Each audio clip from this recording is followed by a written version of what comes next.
Assalamualaikum warahmatullahi wabarakatuh. Selamat datang di mata kuliah pengantar manajemen dan administrasi logistik.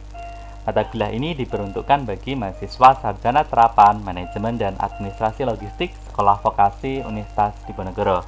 Kita masuk ke materi pertama terkait konsep, pengertian, dan ruang lingkup manajemen dan administrasi logistik. Bersama saya, Johan Bimo Sukoco. Berikut ini profil saya.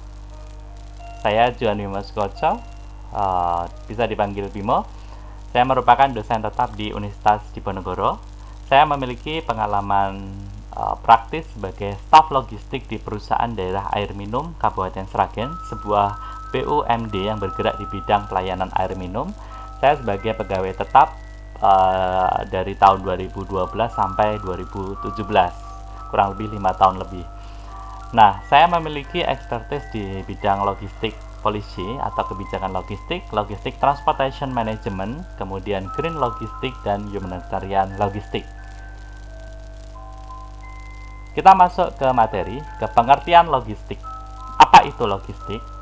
Ronald dalam Sutarman menyebutkan logistik merupakan proses perencanaan, penerapan, dan pengendalian yang efektif dan efisien dari aliran dan penyimpanan bahan baku, persediaan dalam proses, dan barang jadi yang terhubung dengan informasi dari titik asal ke titik konsumsi untuk memenuhi kebutuhan para pelanggan.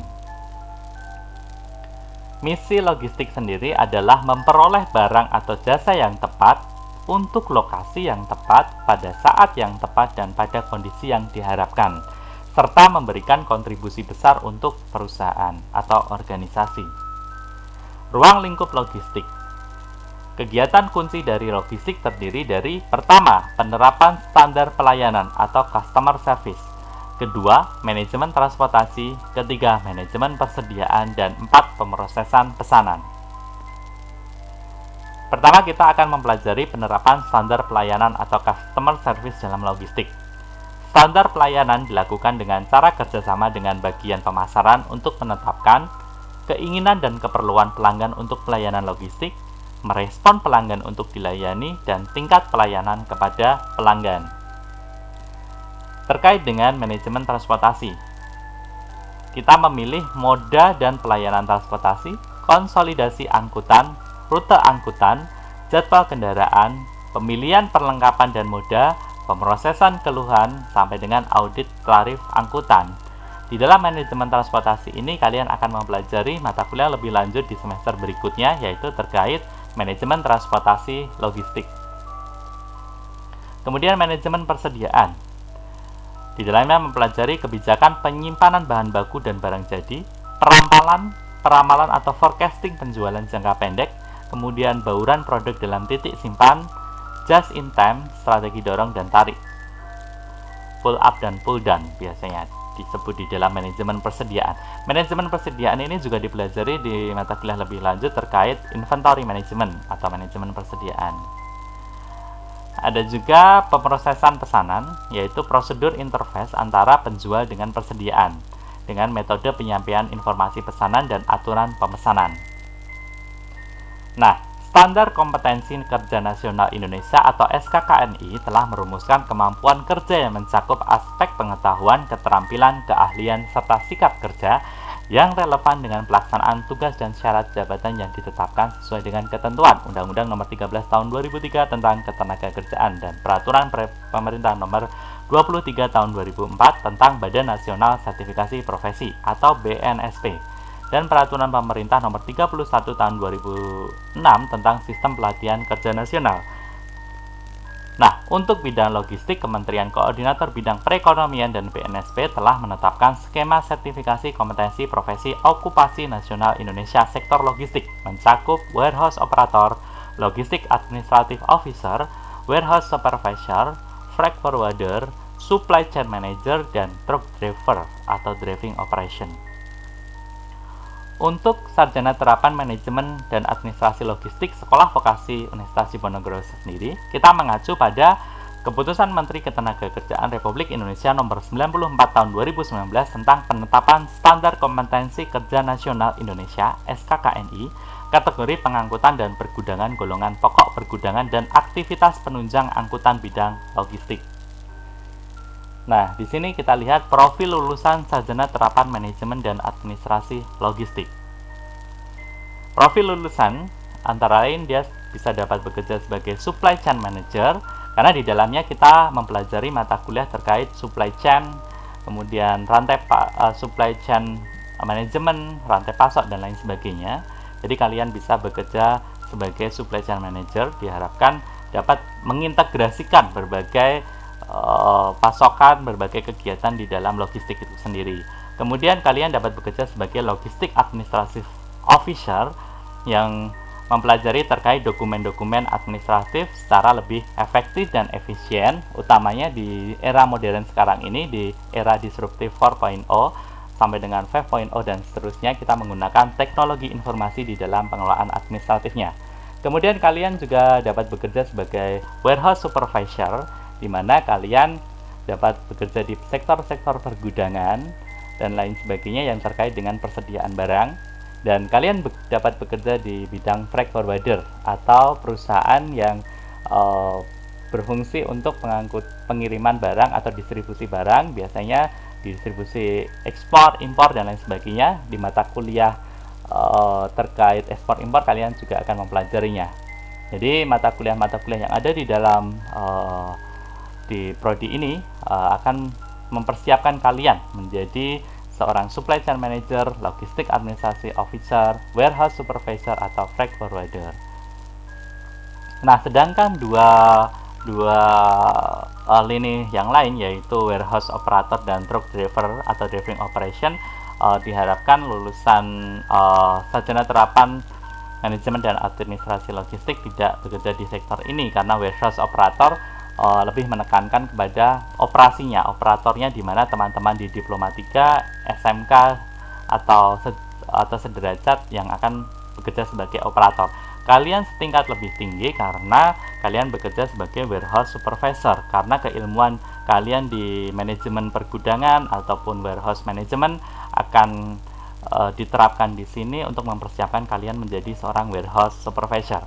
Kemudian truck driver, driving operation atau pengemudi truk tidak dipelajari di sini, karena di sini yang lebih dipelajari adalah manajemen transportasi logistik di level lebih tinggi, di mana kita juga mempelajari manajemen driver.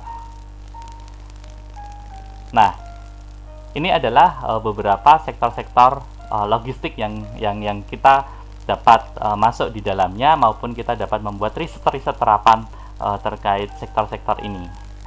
Nah, sektor pertama adalah badan usaha milik negara di sektor logistik. Kita mengenal adanya Bulog, kita mengenal adanya Pos Indonesia, BGR atau Bandagara Reksa, kemudian Angkasa Pura Logistik, Pos Logistik, Kereta Api Logistik, Pelindo sampai PT Pertani. Di sektor perusahaan logistik bisnis, kita juga bisa masuk ke ranah-ranah Wahana Prestasi Logistik, Tiki, GNE, GNT Express, Indah Logistik Kargo, sampai dengan Pandu Logistik dan beberapa jasa-jasa perusahaan jasa logistik bisnis lainnya. Terkait lembaga logistik publik. Nah, selain kalian dapat bekerja di sektor bisnis, diharapkan juga lulusan sarjana terapan manajemen dan administrasi logistik dapat bekerja di sektor-sektor publik atau sektor pemerintah. Kalian dapat bekerja di LKPP, Lembaga Kebijakan Pengadaan Barang Jasa dan Barang atau Jasa Pemerintah, karena di sini kita mempelajari terkait manajemen persediaan, manajemen pengadaan barang dan jasa. Kemudian kalian dapat pula bekerja di Komisi Pemilihan Umum terkait penyediaan distribusi dalam pemilihan umum. Kemudian kalian dapat bekerja di Kementerian Perdagangan Republik Indonesia, karena tentu saja Kementerian Perdagangan ini berkaitan dengan retail, pasar, dan lain sebagainya, baik dari sisi ekspor maupun impor dan kegiatan perdagangan lainnya. Kemudian kalian dapat bekerja di Kementerian Sosial Republik Indonesia di bidang penyaluran distribusi barang-barang kemanusiaan atau bahan-bahan bantuan. Kemudian kalian dapat bekerja di perusahaan daerah air minum, seperti yang pernah saya berkecimpung di dalamnya selama 5 tahun sebelum menjadi dosen, yaitu di perusahaan daerah air minum, di mana di perusahaan daerah air minum ini ada bagian logistik, ada bagian transportasi, ada bagian pergudangan, di mana dia mendistribusikan pipa-pipa ke unit-unit kerja di masing-masing daerah gitu. Dia ada mendistribusikan perpipaan, kemudian keran air, kemudian water meter dan lain sebagainya, di mana membutuhkan staf logistik di dalamnya, termasuk logistik transportasinya. Bagaimana pengangkutan pipa-pipa itu ke unit-unit kerja. Nah, itu adalah sektor lembaga logistik publik. Nah, berikutnya adalah lembaga logistik kemanusiaan. Kalian dapat bekerja di lembaga-lembaga logistik kemanusiaan karena di sini kalian juga mempelajari terkait humanitarian logistik atau logistik kemanusiaan atau logistik penyaluran bencana. Jadi tidak hanya di sektor bisnis tapi juga di sektor publik maupun sektor-sektor kemanusiaan. Kalian dapat bekerja di BNPB, Badan Nasional Penanggulangan Bencana, atau sebagai staf Satgas Logistik Bantuan Sosial di Kementerian Sosial, atau kalian bekerja di Palang Merah Indonesia untuk penyaluran logistik darah, transfusi darah, dan lain sebagainya. Kalian dapat bekerja di sektor-sektor NGO terkait humanitarian atau LSM terkait penyaluran bantuan, misalnya humanitarian ship dan lain sebagainya. Nah, di sini adalah sektor-sektor logistik kemanusiaan yang kalian dapat berkiprah di dalamnya. Nah, akhir kata saya akhiri materi hari ini. Kemudian saya sampaikan quote dari Imam Syafi'i sebagai pengingat kalian. Ilmu bukan untuk dihafal tetapi yang memberikan manfaat. Ya, saya Johan Bima Sukoda. Jangan lupa untuk subscribe dan ikuti channel ini untuk mendapatkan kelas-kelas logistik berikutnya. Sampai jumpa. Assalamualaikum warahmatullahi wabarakatuh.